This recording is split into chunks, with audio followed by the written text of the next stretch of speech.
இராமாயணக் கதையின் போக்கையே மாற்றிய ஒரு பெண். இலங்கை அரசன் இராவணனின் செல்லத் தங்கை. சூர்பனகை. சூர்பனகை இராவணனின் இளைய சகோதரி. கும்பகர்ணன், விபீடணன், கரன் மற்றும் தூஷணன் ஆகியோரின் அன்பிற்குரியவள். அரக்கர் குலத்தைச் சேர்ந்தவளாக இருந்தாலும் இவளது தந்தை விஸ்ரவஸ் எனும் முனிவர், தாய் கைகசி எனும் அரக்கப் பெண்டு. தோற்றமும் அழகும். சூர்பனகை என்றாலே விகாரமான தோற்றம் என்றுதான் பலரும் நினைக்கிறார்கள். ஆனால் கம்பராமாயணம் வேறு ஒரு காவிய அழகைச் சொல்கிறது. இவள் பேரழகி. தன் தாயையும் பாட்டியையுமே அழகில் மிஞ்சியவள். மீன் போன்ற கண்களை உடையவள் என்பதால் இவளை மீனாட்சி என்றும் அழைத்தனர். வனம் புகுந்த ராமன் இவளைப் பார்த்தபோது, திருமகள் லட்சுமியே இவள்தானோ என்று வியந்ததாக கம்பர் பாடுகிறார்.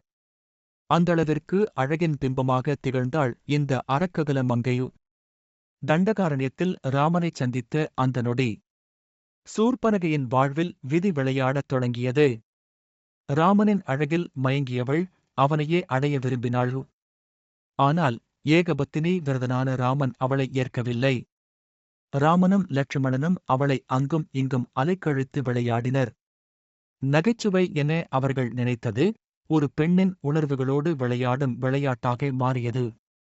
கேலி செய்யப்பட்ட சூர்பனகை கோபத்தின் உச்சத்துக்கே சென்றாள். சீதையைத் தாக்க முயன்றபோது லட்சுமணன் ஆக்ரோஷமடைந்தார். வாள் வீசப்பட்டது.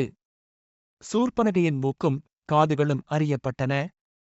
இரத்தம் சிதறியது. அவமானம் அவளைச் சூழ்ந்தது. அங்கபங்கம் செய்யப்பட்ட அவமானத்தோடு தன் அண்ணன் இராவணனிடம் ஓடினாள்.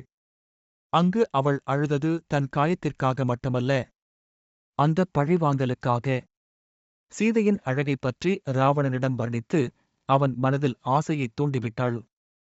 ஆம், சீதை கடத்தப்படுவதற்கும் இராவணனின் வீழ்ச்சிக்கும் அந்த மாபெரும் இராமராவணப் போர் உருவாவதற்கும் ஆணிவேராக இருந்தவள் இந்த சூர்பனகைதான்.